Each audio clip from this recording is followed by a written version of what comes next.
Welcome back to the channel, everybody. Listen, I'm considering a lot of information right now. I'm going over a lot of information here about the banks and how much money they're moving because of the announcement yesterday. Ripple is going to make you think. So, of course, they're involved with that organization that based on all the articles I've been reading since yesterday, it says that they're involved with a significant amount of banks in Brazil. That's not the point. Now, if you want to know the numbers on that, let's see. I have it here. Brazil retail banking market is estimated to reach a value of $141.72 billion in 2024. I think they're estimated by 2029 to reach 198 billion. That's a piece. That's a piece. Remember, everything is going to be tokenized. So you have that piece there. All right. Which then also leads me to believe if they are continuously coming out with good news, they've had some good announcements over the last 2-3 months. What are they holding back? Can you imagine the massive news they might be holding back? Now, wait a minute. There's a lot we need to remember. Also, remember in the last few months, there was something came out about Ripple. They were asked something by the Bank of England. They've continued their work with the Bank of England. Now, that's major. If you remember, they had a few projects that they ran for the Bank of England. I think one was in 2018, but they've continued to work with them, as well as Quant has also been working with the Bank of England. Now, the Bank of England, I have it here somewhere. Now, those numbers, I'm bringing all the numbers together again, right? I like to do that every once in a while. Now, Bank of England, bear with me one moment. Now, they provided here, I'm going to work backwards a little bit here. In 2020, they provided over $650 billion worth of liquidity to the wholesale banking system. But I want to get to the actual number if I can find it. I think it was like 1.7. Here it is. Yes, it is. Here we go. So in 2020, I'm working with some old numbers, but you can imagine how much it is today. In 2020, Bank of England settled over $1.7 trillion. That's yearly. $1.7 trillion. At least I tried to look it up yearly. In government securities transactions, provided $650 billion in liquidity. Now, once again, let me emphasize the two main bank coins I hear them working with, and go look this up, is Ripple and Quant. Quant more so. Quant has been hands-on. They're dominating over there in that system. So now we have these billions from Brazil, which is only going to increase. We have these trillions from the Bank of England and all the banks that they're going to be sitting over, that they're going to probably deploy some technology to, if that happens. No guarantees, of course. We know all about the banks from the United States. That's trillions right there. Actually, those banks moving quadrillions per year. That's correct, right? Quadrillions, trillions per day in the United States. We have allegedly, they say they have a good amount of banks in the U.S. I think they're going to take a lot of the commercial banks in the U.S. Then now I'm also taking these numbers here from, let's not forget, Japan. We're not going to get to China today. We get to China another day, but we all know about the Hong Kong Monetary Authority, all the banks over there, all the problems over there. There's a reason they're all deploying this technology so rapidly. They're trying to put the rush on it, whereas some of them have begun working on projects globally, some of these DLT projects, and it probably should take 3 years. They're trying to rush it for the next year or two. That's a rush, I'm telling you. Because some of them are late starters and they haven't done the testing that they needed to test. And they've been testing multiple systems all at the same time, which obviously with that, instead of focusing in on one at a time, results may vary. But we're not going to get to China. So let's go to Japan. I have Japan somewhere here. Now, don't forget about Japan. We're deep in Japan in two different ways. We've gone over this before via SBI. So they're, I don't want to say attacking, but I'll use that word. I don't have a better word than that, but they're attacking Japan. And from this angle, you have Ripple attacking Japan from another. But keep in mind that now I did this search here. It says, now do your own research and verify this for yourselves. But, Ripple is working with the consortium of banks in Japan. We already knew they had great relationships with banks in Japan. But it says here, I did a little search. It says they're working with a consortium of 47 Japanese banks. Once again, go verify this for yourself. Okay, I got to do a little bit more reading on that as well. I wanted the names. That's why I did the search. But it says, 47 well-known banks in Japan. And of course, MUFG is on there. We already knew that. But they have Sumitomo. We knew about that. SMBC. We've heard about them before. Mizuho. We've heard about them before. You have Aeon Bank. I think that's new to me. I haven't heard about them before. The Aomori Bank, Hayakugo Bank, the Hiroshima Bank, the Nishin Nippon City Bank, the Nomura Trust and Banking Company Limited. Now, but once again, where they are with their testing, if they're actually using Ripple, once again, we have to verify everything, but I'm just putting this on your table. I'm digging into research right now, you can tell. So I'll be doing further research. I want to know, has it continued? Have they continued using Ripple technology? Is it going well? You saw what they just did in Japan. You know, they had their financial systems having problems. SBI said that they believe Japan is going to run on XRP. Another place we got to get an update on, Africa. Listen, I'm looking at everywhere. I want to take the whole globe. I'm not kidding. I want to take the whole globe. I want these bank coins to run everything. I want that bank money flooding through these bank coins. I want them to explode in price. Just my humble opinion. It's not financial advice. These are my thoughts. You have your own. Let me make that clear. But I want them to dominate the entirety of the globe, so I'm watching everything. Now, there was an article came out, I think it was yesterday. Did you see that article on Russia, where now they're going to start speeding up their development of their own digital systems? They want to get out the digital ruble. I believe that's what they're going to call it. Did they say in the next year? Is that what they said, the next year, or was it the next 2 years? I think it was the next year. Go Google search that, and you'll see those articles pop up. Just came out yesterday. See, but this is what I'm talking about. They're putting a rush on the system. This is going to, I could be wrong, but I think this is going to happen faster than what people are anticipating. So now, and that's another thing we have to research. How much money is going through their system? And of course, I would convert that into dollars. I want to know in dollars so I can get a good idea how much value globally, once we pull all these fragmented systems together, how much value could possibly be flowing, not just through XRP, but through all of these bank coins. They're going to work together. You got the smart contract platforms, you got the liquidity providers, you got the interoperability specialists. They all specialize in something different. Some provide data streams and such. If they can pull this off, I'm trying to keep up with how much value can move through here. Then I'm doing my calculations so I can readjust my numbers. My numbers don't stay concrete. They adjust based on, are the banks doing well? Is there more capital flowing through them now? How can one's thoughts on something financial stay concrete if the information is always changing? So I'm always trying to update. But as of now, I'll say this, looking at all these numbers and the new markets and the new things that Ripple is trying to get into. Once again, did you check out that members only video? Go check that out and look at those numbers, right? Or hear that information. With so many trillions, just imagine from all these different places, they just take a piece of those trillions, a piece. You add all of that up together. What do you get? Now, I'm saying, just take a tiny piece of all of those different things, interbank payments and real tokenization of real world assets. And, of course, you have real estate in there. You have fine art in there. You have all these different things in there. Tokenization of commodities is in there. Interbank payments. Who knows? Maybe the tokenization of special rights certificates. You never know. I mean, nothing's off the table. And of course, you have your iterations of the bank coins that are going to do that's going to cater to retail, of course.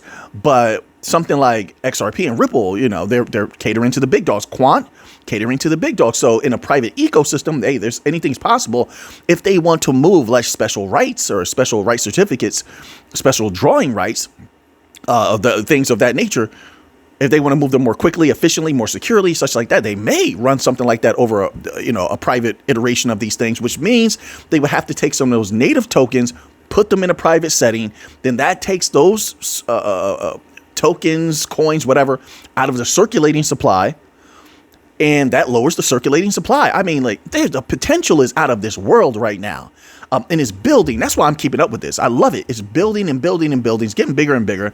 But just look at that. All those pieces of trillion. And just imagine, I'm saying take a tiny piece. And even that is explosive. But imagine if they did more. If they could do more. Now, I could go the opposite way, sure, but that's not what I'm here to discuss. I'll leave that to other people. Other people are going to go the other way. That's their energy. I'm going this way. I'm leaning towards the positive. I feel positive on it. Everything looks great. I want to get some numbers on these banks here. But okay, so that's the XRP part in relation to their announcement yesterday from Brazil. Made me think about all of these different places that they're dominating. After the case, after the case is over and we've taken this win, I'm expecting, hopefully, we're going to get the names of some more U.S. banks. Then we can start crunching the numbers a little bit better. We have an idea, but there's thousands of banks that need to upgrade their technology. We've read articles from experts that said they need to upgrade their technology. Who was it? It was a central bank. I'm not sure if this was, my apologies, if it was a members only video or if it was a regular video. Recently, there was a central bank. We read from them, and they were saying how I'm trying to get the words correct here, or as close to the verbiage as possible. But they were saying how lesser banks need, and that was huge, need to update their systems with digital systems in order to keep up. Do you remember that? That's crucial for them to say it's essential. And I believe I have an article here somewhere that sort of says the same. Bear with me one moment. Here we go. Okay, so I'm going to slide this up. I was going to do this as the third chapter. So now this article here is titled, "Why?" This is from thestreet.com. Why digital assets could be essential to future-proof your business. And I didn't even take that into account in the first chapter where we're pulling in all those numbers early. I'm playing with them in my head. All right. We didn't even take into account B2B, the B2B trillions. We used to go over that a lot in the first year of the channel. And it's only grown, right? We've read all those predictions about where it's supposed to go, astronomical numbers. But look at that. Essential to future-proof your business. So that's another thing we're going to have to keep our eye open for. Once this case is over, I expect them to go into a frenzy. If not, they already have, and there's just NDAs that have been signed that they can't announce them just yet. But after the case, I'm going to assume that if that did occur, that they will be coming out with announcements about these different businesses, and we'll get our hands on those numbers if it's possible. It says Samuel Leachman discusses how digital assets will shape future business practices and accounting. This is bigger than what most people are anticipating because they don't see how important. You see how all these experts are saying essential, like necessary. These things are going to be an integral part of people's lives. And those native tokens behind the scenes, those mechanisms that are the engine of the car that is crypto, stand to be astronomically higher in value. Once again, not financial advice. I got to say that. I have to. But astronomically higher in price, theoretically speaking, than where they are now. When they're not serving that purpose just yet. They haven't gotten to use that utility yet. They haven't been unleashed yet. We know why. But let's keep going. It says, as businesses increasingly adopt digital assets, the landscape of accounting and financial management is rapidly evolving. In a recent discussion, Roundtable anchor Rob Nelson and Samuel Leachman, head of blockchain at Propeller Industries. So now you have an institute you can look up and delve into some more of their opinions if you want. You delved into the challenges and future of integrating digital assets into business operations. So Nelson began discussion by highlighting the dual challenges businesses face when incorporating digital assets into their operations. Whether it's a small or medium-sized enterprise, the merging of traditional business practices with blockchain technologies poses unique hurdles. Samuel Leachman predicted that within 5 years, many venture capital-backed startups will carry digital assets on their books. Emphasize that sectors like consumer packaged goods, CPG, should incorporate NFT programs, loyalty programs, and accept payments in digital assets. Leachman drew parallels to the adoption of websites in 1995 and mobile apps in 2005. We've heard that before. So suggesting that the business case for NFTs will soon become evident. He continues, Nelson underscored Leachman's point, noting that many assume only companies already involved in crypto will adopt these technologies. However, he argued that businesses across various industries will inevitably find value in tokenized rewards and NFTs. The potential for tokenized reward systems, such as those used by airlines, offers intuitive benefits but requires simplicity for both businesses and consumers. It says here, Leachman also touched on the accounting complexities introduced by digital assets. According to FASB regulations, digital assets are considered indefinite-lived intangible assets and must be valued at the lower of cost or impaired value. However, upcoming updates will allow some digital assets to be marked to market, excluding NFTs and certain tokens. That's interesting. All right, so now they're saying it's going to be essential. That's a lot of value to have access to. I'm not saying they're going to take all the value. I'm not saying that, but the potential is there. The possibility is there. Theoretically, if they play their cards right, you know, some of these companies who position themselves well should be able to take a good amount of value from these markets. So now let's move on here. Oh, we got a little bit of Ethereum news. Let's cover that. That's going to be significant in the future. So now, this article is titled Blackrock's Ethereum ETF inflow surpasses its Bitcoin ETF inflow. Farside data shows that on July 30th, Bitcoin exchange traded funds experienced an $18.3 million outflow, marking the first outflow since July 23rd. Outflows occurred across three of the four largest ETF issuers, including Bitwise's BITB, ARK's ARKB, and Fidelity's FBTC. In contrast, BlackRock IBIT ETF stood out as the only ETF issuer recording inflows for the second consecutive trading day, adding $74.9 million and pushing its total net inflow past the $20 billion mark. Meanwhile, Grayscale's GBTC saw its largest outflow since June 24th, the $73.6 million with $73.6 million exiting, bringing its total outflow to $18.9 billion, despite what the heck is going on? Despite these fluctuations, total ETF inflows amounted to $17.7 billion. All right. We will keep our eye on that. And here we have some bullish, some bullish statements from Charles Hoskinson. I don't know why he feels this way. Well, yeah. Some people are, I know, I've seen it. I see the comments. They're going to say he's supposed to feel that way because he's the owner. He's the creator, not owner, the creator of Cardano. All right. So I'm just going to roll with that for now. Okay. You happy? All right now. But my mind may change later as I develop my own theories. All right. Hoskinson insists Cardano will surpass Bitcoin as the top crypto. There's a lot of others to surpass first, sir. I say that respectfully. All right, respectfully. Charles Hoskinson, the Cardano founder, insists Cardano could surpass Bitcoin as the top cryptocurrency, believes Bitcoin could go out of vogue. I have to once again disagree. I've heard you say this before. It's not the first time. And I know you're doubling down because people probably confronted you, probably on social media. That's typically how it goes. I don't know why you CEOs and COOs feel like, you have to battle. Like literally, you're debating and battling with people in your comment sections. I just don't understand that. I thought you would be a little bit more above that, but you do. And so sometimes you have to come out and you have to double down and support your own statements and such. I get it. Ill-advised, but I get it. It continues. Says Hoskinson said this while speaking to Altcoin Daily. Notably, the Cardano founder has previously asserted that Cardano would become the largest crypto asset. It has a long way to go. There's a lot of competition. There's a lot of great projects out there.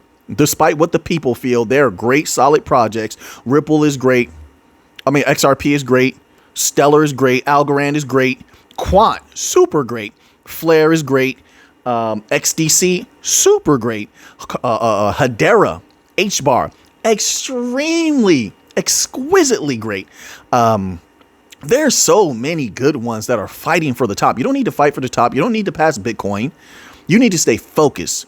This is what people lack in life. I see a lot. They lack focus. They're on everything else. They're worried about what Brian's doing, what Betty's doing, what Bitcoin is doing. They want this, they want that. They got to go on a trip here. You're not focused on what's in front of you that's going to keep you successful. That's going to make you more successful. It's going to get you to the goal.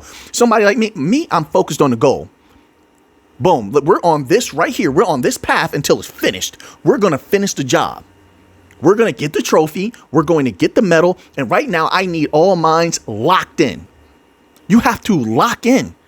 And I just see this too often. We're going to surpass Bitcoin. Listen, just make your project. And I don't mean this to Mr. Hoskinson. I'm talking about across the board. I'm talking about in life.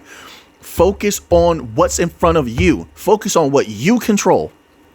No need to compare to somebody else. That other project has nothing to do with yours. That other person has nothing to do with you. You, right now, are wasting time thinking about other things and not your goal at hand is to be the best of the best.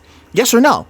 If you're the best of the best, you don't have to tell people that you surpass Johnny. You don't have to tell the people you surpass Veronica or that you're doing good. They're going to see it.